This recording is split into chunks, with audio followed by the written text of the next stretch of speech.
क्या कौन सा पैरेलल लाइंस का थ्योरम थोड़ी ना है वो आज ही मैंने बताया कि एल और एम का lines which are parallel to same lines are parallel to each other. इसका थ्योरम है, इसकी मोटिवेशन लिखी हुई है बस।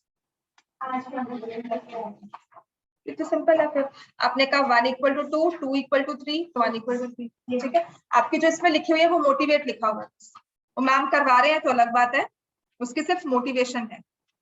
मोटिवेट करना मतलब सिर्फ सिखाओ और उसे अप्लाई करो, ठीक है। मैं फिर भी चेक कर लेती हूँ। इसमें लिखा है, हेलो, हाँ जी बच्चे, बताओ। हाँ हाँ बोलो।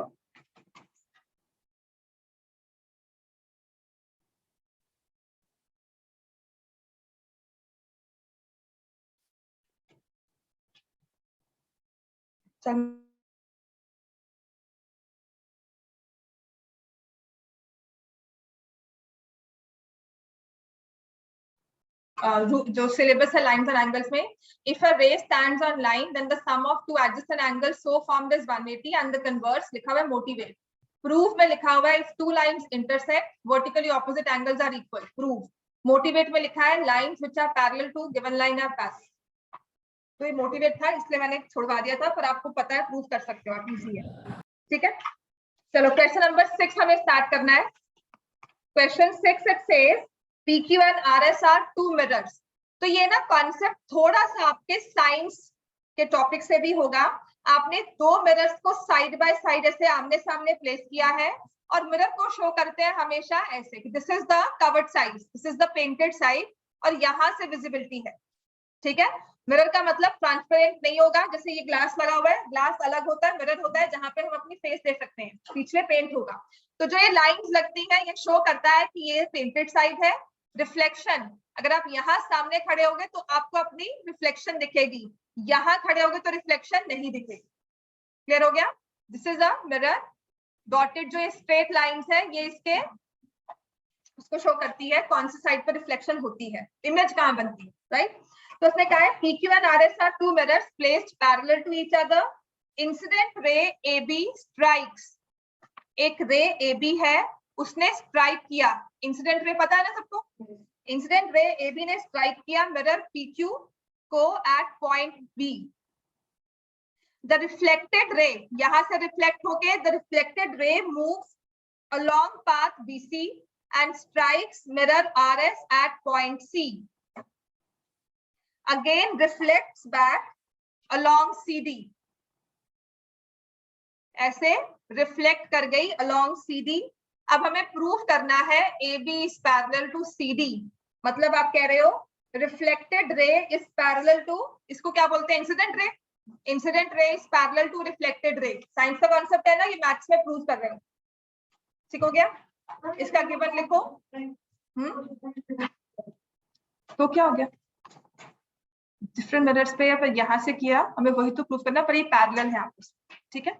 इसका गिवन टू प्रूव लिखो। मैं एक मिनट में आपको इसका पेपर दूं। हाँ ये तो कुछ भी लिख सकते हो, बस लिखना होता है so that we have the information, या उसे कुछ छोटी फॉर्म में समझने की फॉर्म में हमने अपने पास लिख लिया। सो PQ is parallel to RS। छोटी फॉर्म ये हो जाएगी, मैं लिखूंगी mirror PQ is parallel to mirror RS, ठीक है। AB is the incident ray, BC is the reflected ray। BC is the, sorry, CD is the, हाँ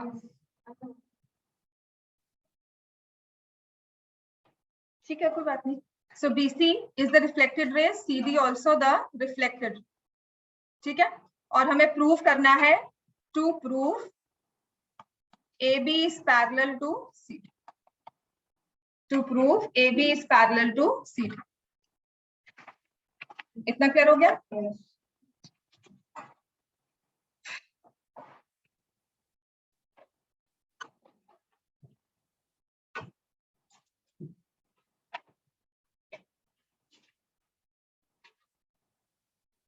तो इसमें कंस्ट्रक्शन आती है, शायद आपने साइंस में की हो। एट बी ड्रॉ बी, ये लिखा हुआ है हमने बी जी लिख सकते हैं, B F, B E perpendicular to PQ at C draw CF perpendicular to RS। ये किया हुआ है ना आपने, ऐसे परपेंडिकुलर रेज ड्रॉ करते हो, जिसे हम क्या कहते हैं, नॉर्मल कहते हैं, नॉर्मल कहते हैं ना। और नॉर्मल का रूल क्या होता है, हाँ, वो एंगल्स को, जो आपका ये हमारा क्या बनता है, इंसिडेंट एंगल, और ये होता है रिफ्लेक्टेड एंगल, उनको क्या करती है, बाइसेक्ट। हाँ बच्चे, ये वाला जो एंगल होगा, ये वाला जो एंगल होगा, ठीक है। तो हमने ड्रॉ करना है परपेंडिकुलर्स एट बी एंड सी, और इसको आप साइंस में बोलते हो नॉर्मल, और नॉर्मल क्या करती है, बाइसेक्ट द एंगल, जो इंसिडेंट एंगल बना है और जो रिफ्लेक्टेड एंगल बना है वो हमारा बाइसेक्ट होता है। क्लियर हो गया। तो मैंने इसमें नाम दे दिया angle 1 equal to angle 2, angle 3 and angle 4, ये 4 नाम दे दिए मैंने, 1 2 3 4। क्लियर हो गया। आप सबने गिवन टू प्रूव लिख लिया, चलो स्टार्ट करवाओ प्रूफ। आप कंस्ट्रक्शन भी लिख लिया सबने, कुछ रहता हो इसमें। अब आते हैं इसको प्रूफ कैसे करना। देखो प्रूफ बहुत ही इजी है।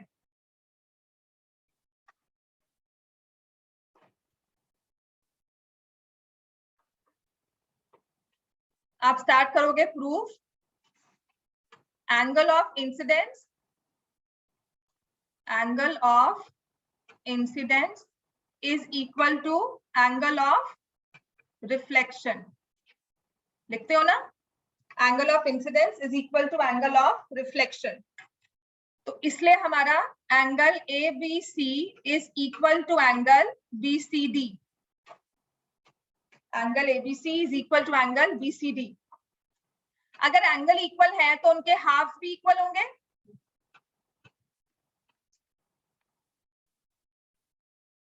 और एंगल एबीसी का हाफ क्या होगा, एंगल 1 या एंगल 2। आई टेक एंगल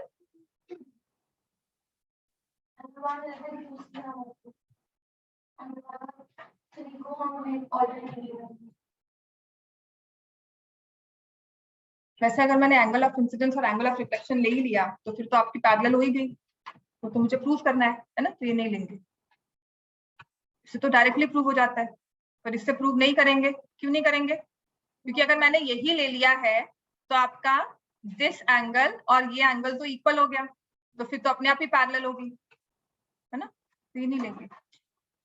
आपको पैरेलल लाइंस दी हुई है and this is the transversal, so this angle, ये वाला एंगल इसके इक्वल। ठीक है, एक मिनट रुको, लिखो मत अभी। Angle this one is equal to, ठीक है, ये हो गया हमारा। इसके बाद हम क्या करते हैं,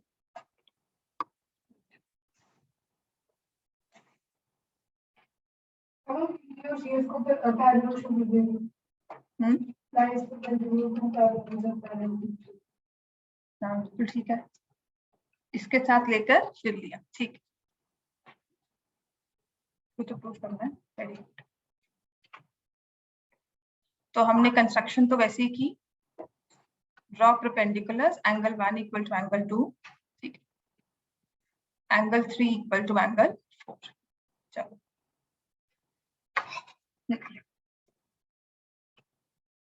प्रूफ वही लिखना था ना, प्रूफ वही नहीं लिखना था हजी, बोल सकते हो अनम्यूट करके,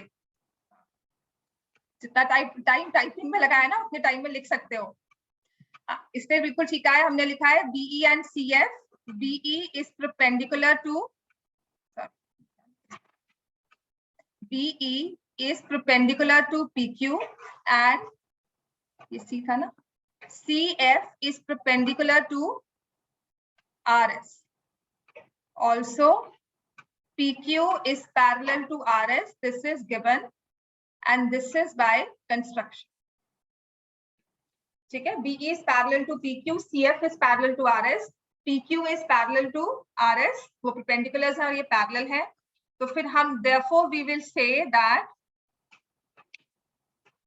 ठीक है, PQ is parallel to RS and BC is the transversal.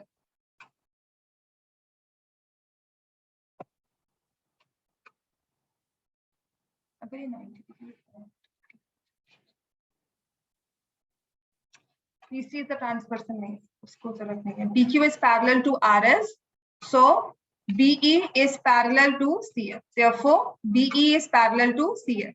Lines which are perpendicular to parallel lines are parallel to each other. Lines which are perpendicular to parallel lines are parallel to each other. ठीक है? So BE is parallel to CF.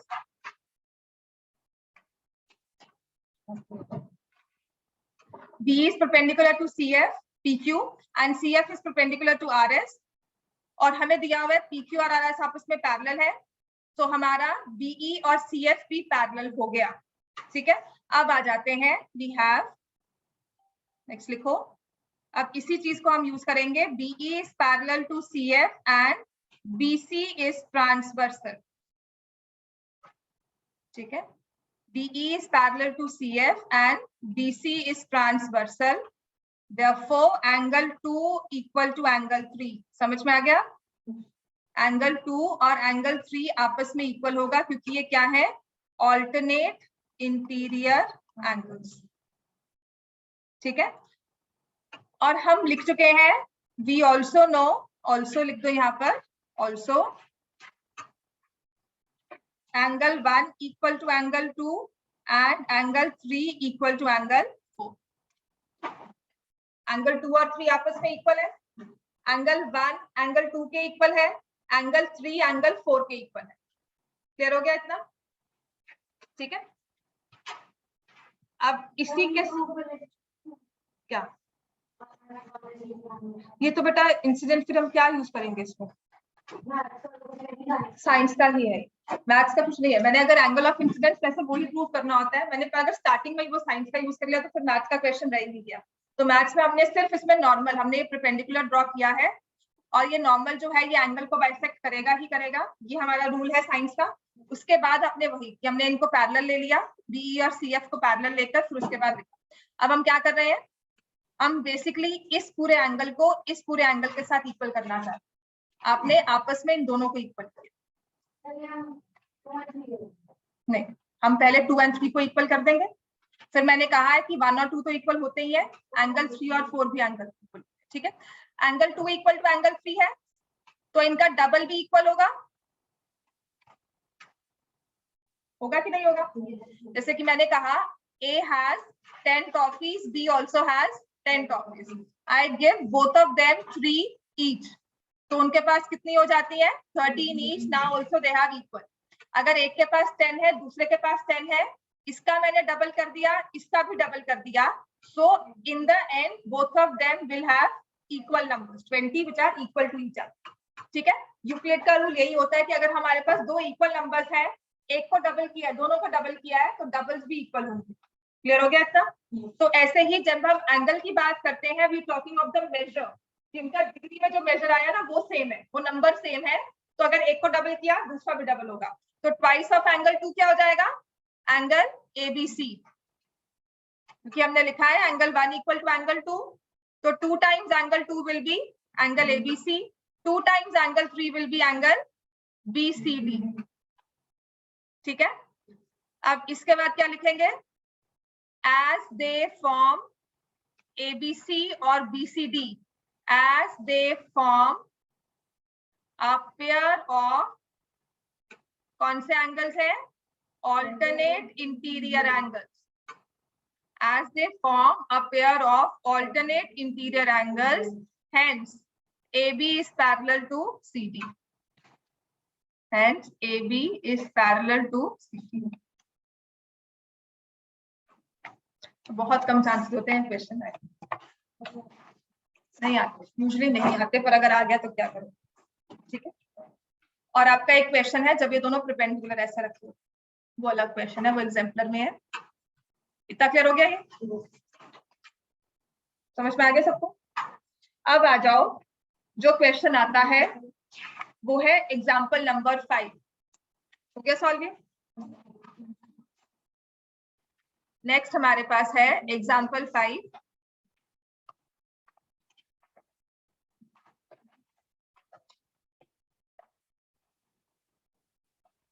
इसमें लिखा है if a transversal intersect two lines such that, दो lines है, एक transversal ने उन्हें इंटरसेक्ट किया, कैसे कि जो उनके बाइसेक्टर्स हैं of a pair of corresponding angles are parallel. दो लाइंस आपने ड्रॉ की, इसमें आपने एक थर्ड ट्रांसवर्सल ली। जब हमने लाइंस ली है वो पैरेलल हो चाहे ना हो, उसको एक तीसरी लाइन बाय इंटरसेक्ट करके जा रही है, तो इसको हम बोलते हैं ट्रांसवर्सल। इस ट्रांसवर्सल के साथ हमने कहा था बहुत सारे एंगल्स बनते हैं, हमें कौन से वाले एंगल्स चाहिए, इसमें लिखा हुआ है कॉरेस्पॉन्डिंग एंगल्स, तो वो कौन से होते हैं, ये वाले। तो कहते हैं कि जो हमने ऐसे दो लाइंस ड्रॉ की और उनमें ट्रांसवर्सल बनाई तो कुछ कॉरेस्पॉन्डिंग एंगल्स बने, तो इन कॉरेस्पॉन्डिंग एंगल्स को मैंने फर्दर बाइसेक्ट किया। दे आर द बाइसेक्टर्स जो हमने बनाए, ये आपस में पैरेलल है। क्वेश्चन डायरेक्ट नहीं है, समझ नहीं आएगा उसने क्या लिखा हुआ है। उसने लिखा है कि I drew two lines in a plane, मुझे नहीं पता वो पैरेलल है कि नहीं है, एक थर्ड लाइन उनको इंटरसेक्ट करती हुई जा रही है, उसके इंटरसेक्शन से जो कॉरेस्पॉन्डिंग एंगल्स बने उनके हमने एंगल बाइसेक्टर्स बनाए। किसी भी एंगल का बाइसेक्टर बना सकते हो ना, तो मैंने एंगल बाइसेक्टर बनाया, ये एंगल बाइसेक्टर्स आपस में पैरेलल हैं। These two angle bisectors are parallel to each other. तो now you have to say कि अगर ऐसा होता है कि corresponding angle के bisectors पैरेलल हैं, तो आपकी ये लाइंस भी पैरेलल हैं, ये प्रूव करना है। लिखो अब गिवन। ये स्टेटमेंट भी समझ में आनी मुश्किल है, इसमें कुछ नहीं लिखा हुआ, इसमें गिवन लिखना जरूरी होता है, और अगर इसमें लिखोगे ना तो वो रियल आर्टिस्ट होता है कि यहाँ वाली चीज में हमें समझ करना, गिवन लिख दिया। तो ये लिख लिया मैंने पी क्यू, ये ले लेते हैं आर एस टी एंड, ठीक है, कुछ नहीं दिया होगा फिगर में, आपको यही दिया होगा if a transversal intersects two lines such that bisectors of corresponding angles. आपको ना फिगर में वर्ड्स को, कौन कौन सी फ्रेज को जोड़ता है, ट्रांसवर्सल इंटरसेक्ट टू लाइंस एक पार्ट हो गया, bisectors of corresponding angles are equal, corresponding angle के बाइसेक्टर इक्वल है, तो उसके बाद हमें प्रूव करना है लाइंस आर पैरेलल। तो गिवन में पहले क्या लिखेंगे, PRB, angle PRB and angle RSD are corresponding angles. ठीक हो गया? सच, फिर उसके बाद सच नहीं, इसमें लिखते हैं RT bisects angle PRB, SU bisects angle RSD. Also, RT is parallel to SU.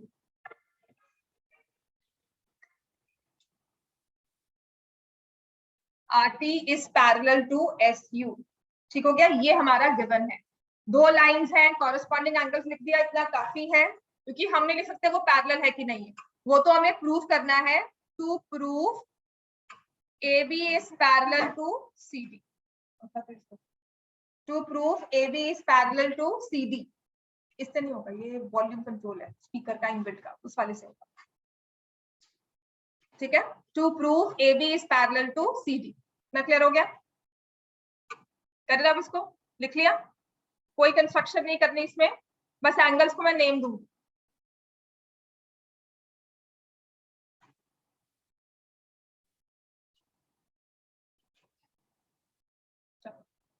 ये है एंगल 1 2 3 4,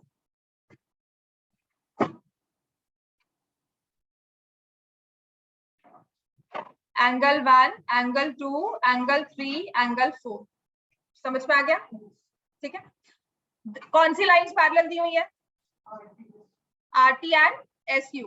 तो हमारा जो प्रूफ होगा वो इसी से स्टार्ट होगा, RT is parallel to SU। और ट्रांसवर्सल कौन सी है, PQ, PQ is ट्रांसवर्सल। इसमें हमें क्या करना है, ये वाली लाइंस मिटा दो। RT is parallel to SU, PQ is the transversal। अब दिख रही है ना? तो आपकी अनवांटेड लाइन जो थी A और AB और CD, उसको मैंने हटा दिया। क्लियर हो गया? पर वो फिगर में रहेगी, हटेगी नहीं, आपने इसको अलग करना है। ये आ गया मेरे पास। तो कौन से एंगल्स इक्वल हो गए? Angle 1 equal to angle 3, they are corresponding angles. Clear हो गया? Angle 1 equal to angle 3, they are corresponding angles. ये प्रूफ इतना मुश्किल नहीं है, बहुत इजी प्रूफ है, राइट? फिर मुझे दिया हुआ है RT बाइसेक्ट्स एंगल PRB। तो angle 1 equal to angle 2, SU bisects angle RSD। तो angle 3 equal to angle 4।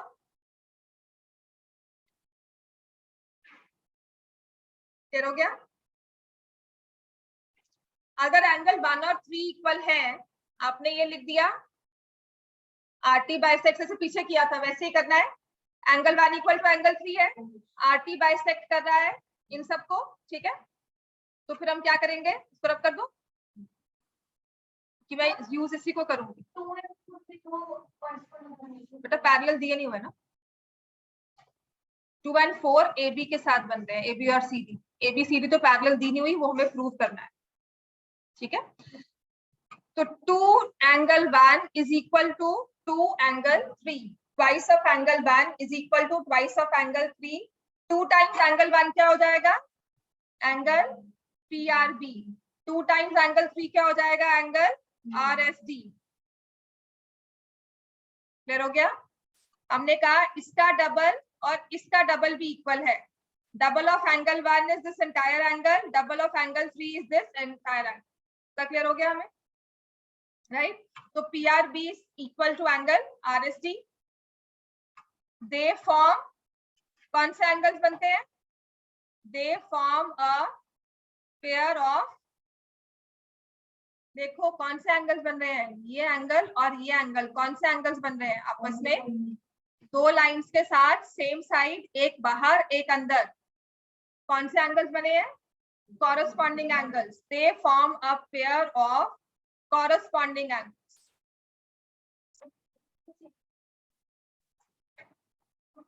PRB, RSD, they form a pair of corresponding angles. Therefore, AB is parallel to CD. And so मैंने ना इसमें आपको एक चीज नहीं clear की थी, हमेशा पैरेलल लाइंस के साथ कॉरस्पॉन्डिंग एंगल्स नहीं बनते। दो लाइंस अगर प्लेन में ऐसे जा रही हो ना, उनके बारे में कुछ इंफॉर्मेशन नहीं है, चाहे वो आगे जाकर इंटरसेक्ट करती हो। दो लाइंस मैंने ड्रॉ किया है, क्लियर कट, आगे जाकर इंटरसेक्ट करेंगी, पैरेलल नहीं है, और थर्ड लाइन इनको पास कर रही है इन दोनों को, तो इस थर्ड लाइन को बोलते हैं ट्रांसवर्सल। हमेशा जरूरी नहीं है पैरेलल लाइंस में ही ट्रांसवर्सल हो, कोई भी दो लाइंस प्लेन में जब जा रही है, थर्ड लाइन ने उसे इंटरसेक्ट किया, तो हमारी वो ट्रांसवर्सल ही कहलाती है। और जो ये दो एंगल्स होते हैं, इनको कॉरस्पॉन्डिंग ही बोलते हैं। ये वाले चारों एंगल्स क्या है आपस में? Corresponding angles. तो कॉरस्पॉन्डिंग एंगल्स जरूरी नहीं है सिर्फ पैरेलल लाइंस में बने, कभी भी दो लाइंस को तीसरी लाइन ने इंटरसेक्ट किया तो कॉरस्पॉन्डिंग एंगल्स बनेंगे। हाँ, जब ये कॉरस्पॉन्डिंग एंगल्स आपस में इक्वल हो जाएंगे, तो ये और ये लाइंस क्या हो जाएंगी आपस में? they will become parallel to each other.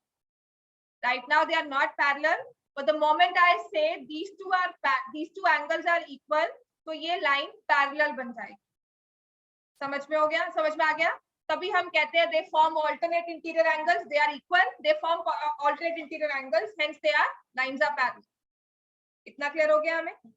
समझ में आ गया? सिर्फ इस क्वेश्चन की स्टेटमेंट ही मुश्किल है, अगर इस स्टेटमेंट को आप समझ लोगे, ये क्वेश्चन 2 स्टेप्स में फिर आपका सॉल्व हो जाता है। आपको कुछ नहीं करना है, आपको कहना है angle 1 equal to angle 3 because these two lines are parallel. तो आपके ये दो एंगल्स इक्वल हुए, अगर ये दो एंगल्स इक्वल है, इनके डबल भी इक्वल है, और अगर डबल इक्वल है तो हमारी मेन जो लाइंस है ABCD वो भी पैरेलल है। इतना क्लियर हो गया? ज्योमेट्री अब तक lines and angles chapter 6 overall अगर हम लगाए तो हमारा खत्म हो गया है। ठीक हो गया? इसके थोड़े से जो एक्स्ट्रा क्वेश्चंस है वो मैं कल से आपको करवाना शुरू करूंगी एक एक करके, राइट? और आपका जो टेस्ट होगा नेक्स्ट वाला, उसमें हीरोन्स फॉर्मूला भी आएगा। बंदी कर लो, रुक जाओ। हीरोन्स फॉर्मूला भी आएगा टेस्ट में, जो सैटरडे को होगा या फ्राइडे को होगा, जब भी लेती हूँ मैं test. Heron's formula plus your number system और एक कोऑर्डिनेट साथ में जुड़। ठीक है? कोऑर्डिनेट के थोड़े से क्वेश्चंस जो पेपर में आते हैं उस लेवल में, ज्यादा मुश्किल नहीं है। ठीक है? और अब पॉलिनोमियल स्टार्ट करें। हाँ, मिरर इमेज करवाना, वो आज करवा दो।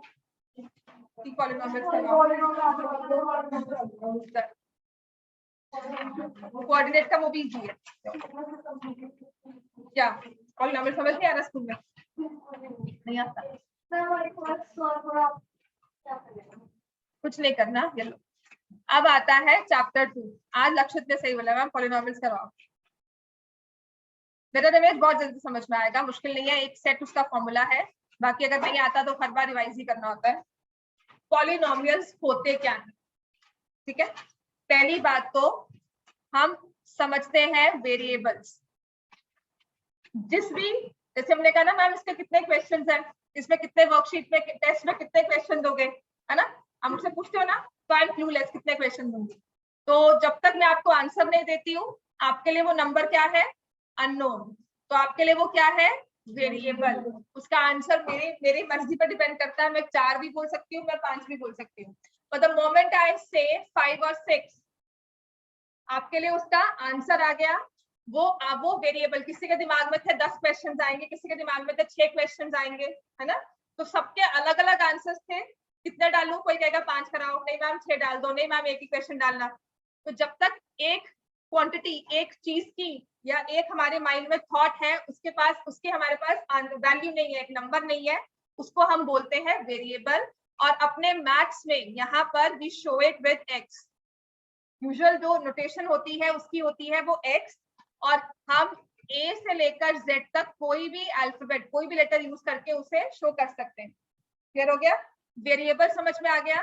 स्टार्टिंग में जिसकी वैल्यू हमें ना पता, एग्जैक्ट उसका नंबर वैल्यू क्या है हमें नहीं पता, तो दैट वी से इज अ वेरिएबल। समझ में आ गया वेरिएबल क्या हुआ? राइट? आप मुझे कहोगे पॉलिनोमियल्स में कितने क्वेश्चंस रिवाइज कर लें? इतने कर लें काफी है, या हाउ मेनी क्वेश्चंस इसमें होंगे? तो I have no clue, because there are multiple questions, 100 questions भी हो सकते हैं। क्लियर हो गया? तो जब तक किसी चीज का नंबर हमें नहीं पता, वो होता है वेरिएबल। क्लियर हो गया इतना? जैसे मैं कहूँ कितने मार्क्स आएंगे, पता नहीं, तो जहां आपने कहा पता नहीं, वो हमने कहा वेरिएबल और उसे शो किया एक्स के साथ। और जब हमने वेरिएबल्स को इकट्ठा करके प्लस माइनस में लिख दिया, इसको हम बोलते हैं एल्जेब्रिक एक्सप्रेशन। समझ में आ गया? एल्जेब्रा ना आपका एक्स वाई जेड से डील करता है। अरिथमेटिक में होते हैं नंबर्स, जैसे इंटीजर्स को ऐड करो, फ्रैक्शंस को ऐड करो, किया था ना हमने, ये वो होता है अरिथमेटिक। जहां पर एक्स वाई जेड लेकर आ गए वो होता है एल्जेब्रा। जहां पे शेप्स देखनी शुरू हो गई वो होती है ज्योमेट्री। क्लियर हो गया इतना? तो जब हमने एल्जेब्रिक एक्सप्रेशन बनाया, मतलब हमने वेरिएबल्स को इकट्ठा किया है किसी फॉर्म में। अब कुछ एल्जेब्रिक एक्सप्रेशन आगे जाकर क्या बन जाते हैं? Polynomials. So we know how to add subtract. कितनी नींद आ रही है सबको? सब एक उधर से यौन, एक यहाँ से, एक वहां से, इसकी मुश्किल से आंखें खुल रही है, वहां से वो रेस्टलेस हो रही है। क्यों? क्या हो गया? क्या हो गया? क्या समझ नहीं आ रहा है या क्या बोरिंग लग रहा है इसमें, बताओ। एल्जेब्रा, इसमें सिर्फ थ्योरेटिकल अगर समझ लोगे ना, पहले तो होगा मैम पॉलिनोमियल क्या होता है, फिर एल्जेब्रिक एक्सप्रेशन क्या होता है।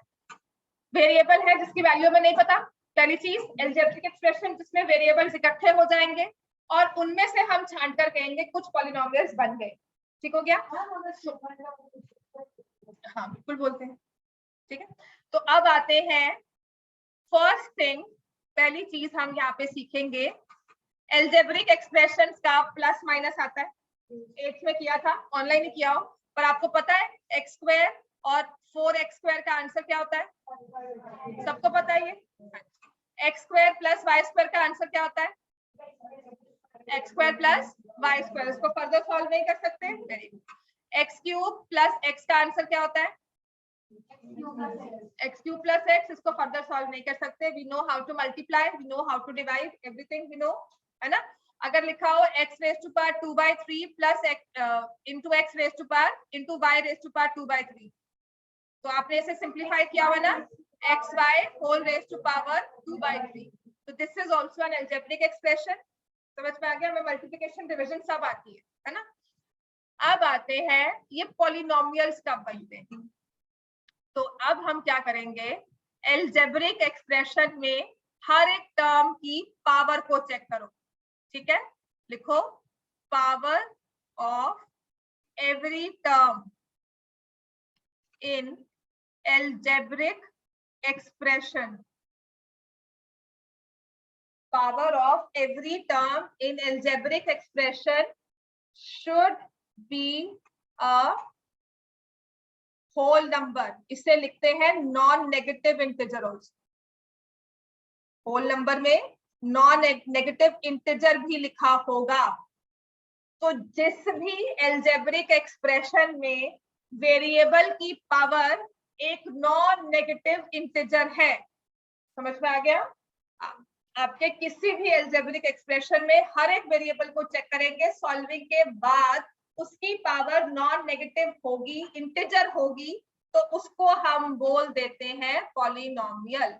ये बहुत इंपॉर्टेंट है। पॉलिनोमियल किसे बोलते हैं, इस पे क्वेश्चन भी आते हैं आपके बोर्ड के फाइनल में, 10th में भी आया हुआ है 9th का क्वेश्चन। ठीक हो गया?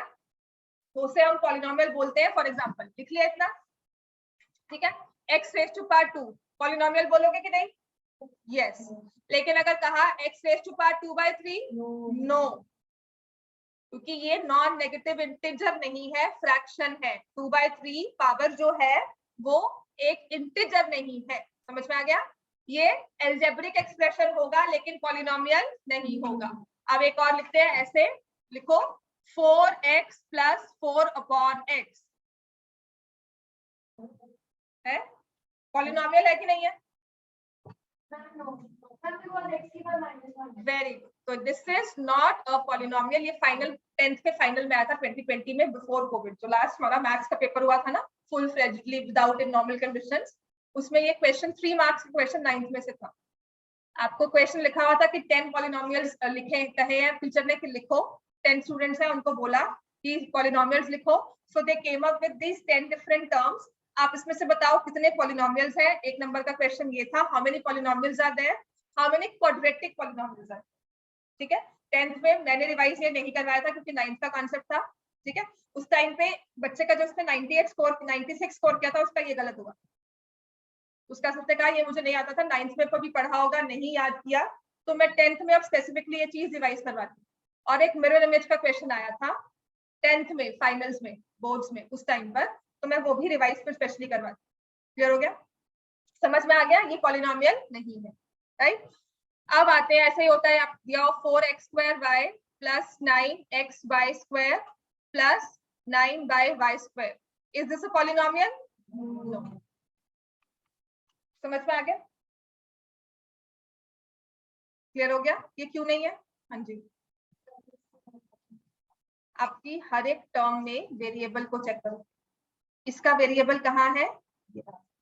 कहाँ पर है वो? डिनोमिनेटर में। तो इसको हम क्या लिखेंगे? 9 into y raise to power -2। इसकी पावर क्या बन गई? माइनस में आ गई। तो ये क्या हुआ? Not a polynomial. समझ में आ गया? आप लिखोगे भी, इसका रीजन भी अगर लिखना होगा तो आप लिखोगे because the power is a negative number, या वो एक फ्रैक्शनल है। ठीक हो गया? इतना क्लियर हो गया?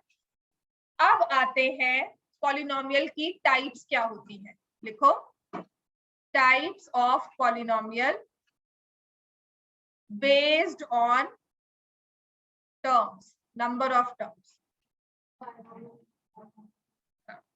Based on number of term, सबसे पहला होता है अगर एक सिंगल टर्म है तो हम बोलते हैं मोनोमियल। अगर हमारे पास 2 टर्म्स है, binomial. I am talking of two terms and not two variables. Example, I have 4xy plus 4xyz. दो डिफरेंट टर्म्स है, इन्हें ऐड कर सकते हो? नहीं कर सकते ऐड, इनको कॉमन ले सकते हो, ऐड कर सकते हो? कॉमन लेने के बाद भी दो टर्म्स तो रहेंगी अंदर, है ना? तो ये हमारा बाइनोमियल है। मोनोमियल हो गया 4xy। थर्ड हो गया 3 टर्म्स वाला एक्सप्रेशन जिसे हम बोलेंगे ट्राइनोमियल। ट्राइनोमियल का एग्जांपल होता है, मैंने लिखा 4xy 4xyz 4xy square. Add कर सकते हो इन तीनों को ऐड करके एक सिंगल टर्म बन जाए। दो टर्म्स बना लो, तीनों को ऐड करो और दो टर्म्स बन जाए। नहीं, जैसे हम √2 और √3 को ऐड कर सकते हैं? नहीं करते ना, मैंने कहा था इनको ऐड करके एक सिंगल नंबर लिखो, नहीं लिख सकते। लेकिन आप 2 + 3 को सिंगल नंबर लिख सकते हो, क्या होता है 5। तो ऐसे ही अगर आप इन चीजों को मिक्स करके ऐड करके किसी फॉर्म में एक सिंगल टर्म बना दो कि तो लाइक टर्म से ऐड हो जाएंगी, तब तो हम चेक करेंगे या नहीं हो रहा ना। तो दिस इज अ ट्राइनोमियल, समझ में आ गया। एंड मोर देन 4 टर्म्स तो हम लिखते हैं पॉलिनोमियल इन 4 टर्म्स, पॉलिनोमियल इन 5 टर्म्स, उनका कोई नाम नहीं होता। क्लियर हो गया? अब आते हैं नेक्स्ट, हमारे पास है, ये भी जरूरी चीज है, ये लिख लिया हमने। अब इसके बाद आता है कोएफिशिएंट्स पर। ये आपने पढ़ा होगा कहीं ना कहीं। मैंने लिखा 4xy, ठीक है। पहले तो 4xy को छोड़ो, पहले लिखेंगे हम 4x। x वेरिएबल है, 4 क्या हो जाएगा कोएफिशिएंट। अच्छा, कोएफिशिएंट माइनस में हो सकता है, -4x। कोएफिशिएंट क्या हो गया -4। फ्रैक्शन में हो सकता है, कोएफिशिएंट क्या हो गया 1/4। ठीक हो गया। तो कोएफिशिएंट प्लस माइनस फ्रैक्शन कुछ भी हो सकता है, लेकिन पॉलिनोमियल इरेशनल भी हो सकता है। Very good. √2x coefficient is √2। ये सारे एग्जांपल्स लिख लो, अभी नहीं 10th में काम आएंगे, ठीक है ना। 10th में बच्चे कंफ्यूज होते हैं, जब मैं कोएफिशिएंट कहती हूँ ना तो वो बोलेंगे मैम √2 कैसे हुआ, तो इरेशनल है, वो स्क्वायर रूट में आ गया। अच्छा, एक चीज और होती है, अगर ऐसा कोई एक्सप्रेशन लिखा हो ना, इसी में लिख लो पीछे, ये जो मैंने आपको लिखाया था ना, नॉट अ पॉलिनोमियल, इसमें ऐसा दिया होता है, इज दिस अ पॉलिनोमियल, ये वाला √2 2x स्क्वायर रूट में, तो this is not a polynomial. Example लिख लो इसको, स्क्वायर रूट ऑफ 2, जो आपका √x है वो आपका स्क्वायर रूट में आ गया, तो वो पॉलिनोमियल नहीं रहा। क्लियर हो गया इतना? तो जो आपको ये आता है ना, find the value of √x + 1/√x, ये पॉलिनोमियल नहीं है, ये अलजेब्रिक एक्सप्रेशन। समझ में आ गया? इसको पॉलिनोमियल हम नहीं कहेंगे। तो कुछ पॉलिनोमियल के रूल्स होते हैं, वो यहाँ पर अप्लाई नहीं होंगे। क्लियर हो गया इतना? अब आते हैं, जब आपके पास ये टर्म है 4xy, कितने वेरिएबल्स है इसमें 2। अगर मैं कहती हूँ लिखो कोएफिशिएंट ऑफ xy, तो क्या लिखोगे 4। कोएफिशिएंट ऑफ y क्या लिखोगे 4x। अगर कोएफिशिएंट ऑफ y कहा है ना, तो अकेला y वेरिएबल है, y को छोड़ दो, उसके अलावा जो भी रह गया आपके एक्सप्रेशन में वो क्या बन जाएगा, उसका कोएफिशिएंट। ये चीज बहुत जरूरी है, इसे समझ लो। आपके पास एक्सप्रेशन होता है 2kx, मैं पूछूंगी कोएफिशिएंट ऑफ x क्या है, तो आप क्या बोलोगे 2k। क्लियर हो गया? कोएफिशिएंट ऑफ x पूछा जाएगा तो आप क्या करोगे 2k, राइट। ऐसे अगर मैंने यहाँ पे पूछा कोएफिशिएंट ऑफ x क्या है, तो आप क्या बोलोगे 4y। क्लियर हो गया इतना? चलो, अगर ये दिया हो 4x²y, कोएफिशिएंट ऑफ x² क्या होगा 4y, and coefficient of y 4x। तक क्लियर हो गया? उसको छोड़कर बाकी सारी टर्म को लिख दो, वो कोएफिशिएंट बन जाता है। इतना क्लियर है हमें? यहाँ तक कोई प्रॉब्लम, कोई डाउट नहीं? ठीक है, अब आ जाओ टाइप्स ऑफ पॉलिनोमियल्स पर। एक चीज हम पढ़ेंगे पहले, उसके लिए डिग्री ऑफ पॉलिनोमियल। आज इतना ही करेंगे, डिग्री ऑफ पॉलिनोमियल समझेंगे, डिग्री होती क्या है। ठीक है, मैंने ना ये टर्म लिखी x² + y² + xy + x + y, ये सॉल्व हो सकती है? नहीं। कितनी टर्म्स है? 5। मतलब इसमें 5 टर्म्स हैं। हर एक टर्म में ना वेरिएबल की पावर को चेक करो। ये x, हाँ ये x स्क्वायर हो गया। इसमें वेरिएबल को पावर कितनी दी है आपने? 2। इसमें कितनी दी है? और यहाँ पर no. यहाँ पर एक वेरिएबल को पावर दी है 1, दूसरे वाले को भी पावर क्या दी है? 1। तो ओवरऑल पावर क्या हो गई? 2। पूरी टर्म में जो पावर आ गई वो 2 आ गई। एक्स वाई एक लीनियर नहीं रही, एक सिंगल टर्म नहीं रही, दो टर्म्स का प्रोडक्ट है, तो ओवरऑल जो पावर है वो 2 हो गई। क्लियर हो गया? और इसकी 1 वेरिएबल जो दिया हुआ था, कोई भी वेरिएबल उसकी पावर 1 थी, और यहाँ पर भी पावर कितनी है? 1। इन सभी टर्म्स की आपने पावर चेक की। हाईएस्ट पावर कहाँ है? Highest power x square y square x y में, और कितनी है? 2। तो highest power of any term becomes the degree. तो डिग्री क्या होती है? लिखो, highest power of any term of polynomial is degree of polynomial. Highest power of any term of the polynomial becomes the degree of the polynomial. Clear हो गया? चलो मैं एक एक्सप्रेशन लिखूंगी, आप उसमें आप मुझे डिग्री बताओ। लिखो, लिखा हुआ minus x cube plus 4x square plus 7x minus 2। What is the degree? 3। ठीक है। 5x cube plus 4x square plus 7x, degree 3, highest power 3 है। 4 minus y square 2, 5t minus root 7,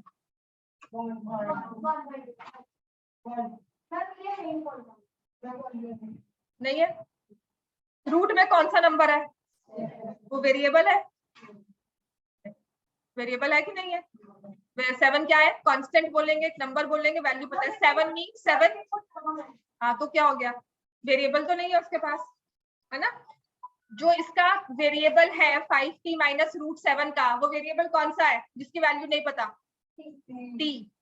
उसकी डिग्री क्या है? उसकी पावर क्या है? 1। हो सकता है भाई, पॉलिनोमियल तो है ना।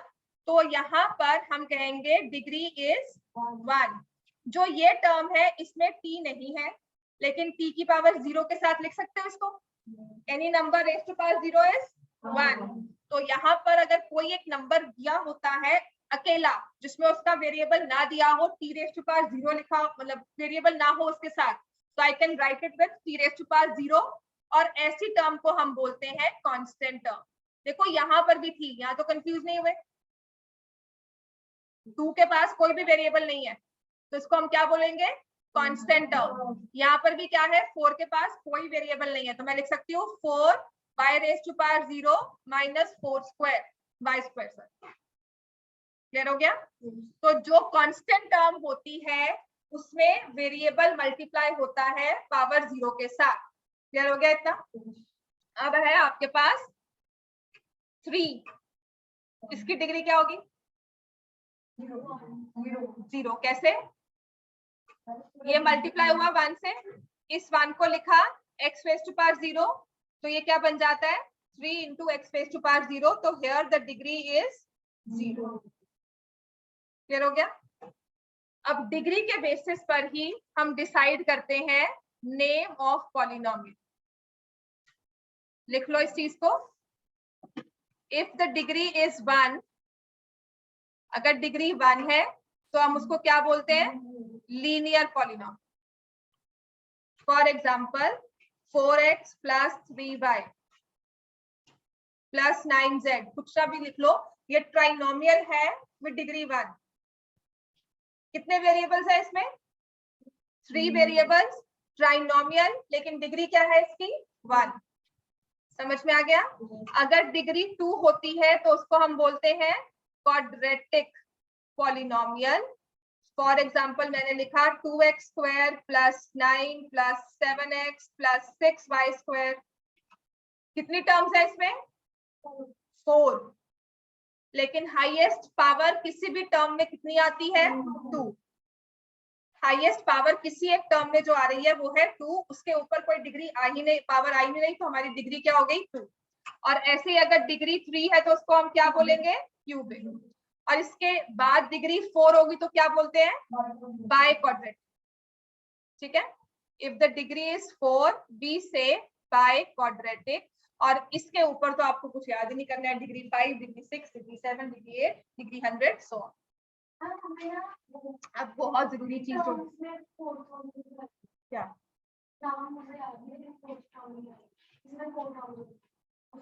क्वाड्रुपल कहते होंगे उसको, क्वाड्रुपल कह देते होंगे, 4 टर्म्स में हम ये कर देते हैं ना, 4 टाइम्स करना है तो क्वाड्रुपल कह देते हैं, तो वो कुछ होता होगा। चलो डिग्री 4 आ गया। अब जो जरूरी चीजें याद रखनी है जो आपको भूलेंगी, आपको उसे हाईलाइट करके यहाँ पे लिखना भी है, अपनी बुक में भी हाईलाइट कर लेना। ठीक है, अगर मैं कह रही हूँ आपका पॉलिनोमियल दिया हुआ है like this, polynomial in x is form of 3, जैसे 3 दिया हुआ था ना, अकेला एक नंबर दिया हुआ है, तो इसको हम क्या बोलते हैं कांस्टेंट पॉलिनोमियल।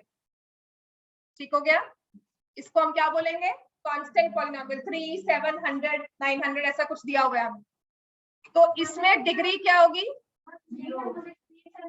नहीं 3, 7 कोई भी नंबर दिया हो, कोई भी नंबर माइनस में भी चाहे दिया हो, चाहे फ्रैक्शन में दिया हो, right. For example 3, 7, 100, 1/2, -7, -7/2, any number even in square roots, तो ऐसे को हम क्या बोलते हैं कांस्टेंट पॉलिनोमियल।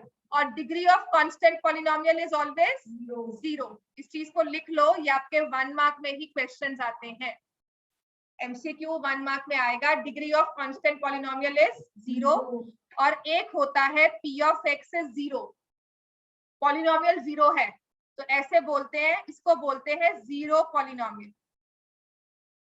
मैंने आपको करवाया linear, quadratic, cubic, by quadratic, उसके बाद आया कांस्टेंट एंड 0। ठीक हो गया, तो 0 पॉलिनोमियल की डिग्री क्या होती है कैसे कहते हैं इसको, देखो ये 0 का है, इसमें वेरिएबल तो नहीं है ना, p of x is equal to 0, तो ये किसी x की पावर से मल्टीप्लाई होगा। हाँ, तो मैंने कहा n की वैल्यू बताओ, ठीक है, तो किसने बोला n की वैल्यू 1, कोई और बोल रहा है n की वैल्यू 3, तो मैं गलत कर सकती हूँ उसको। 0 into x raise to power 1 क्या होता है 0, 0 इंटू एक्स क्यूब क्या होता है 0, 0 into x raise to power 100 क्या होता है 0 into x raise to power 1/2 क्या होता है ना। तो जब मेरे पास एक आंसर ही फिक्स नहीं है, मैं सबके आंसर सही कही जा रही हूँ, तो मैं क्या लिखूंगी not defined. Degree of a 0 polynomial को लिखते हैं नॉट डिफाइंड। समझ में आ गया, इस चीज को याद करना है, ये 1 मार्क में क्वेश्चन बहुत बार आता है। Degree of 0 polynomial is not defined. Are we clear, समझ में आ गया इतना, चलो जाओ।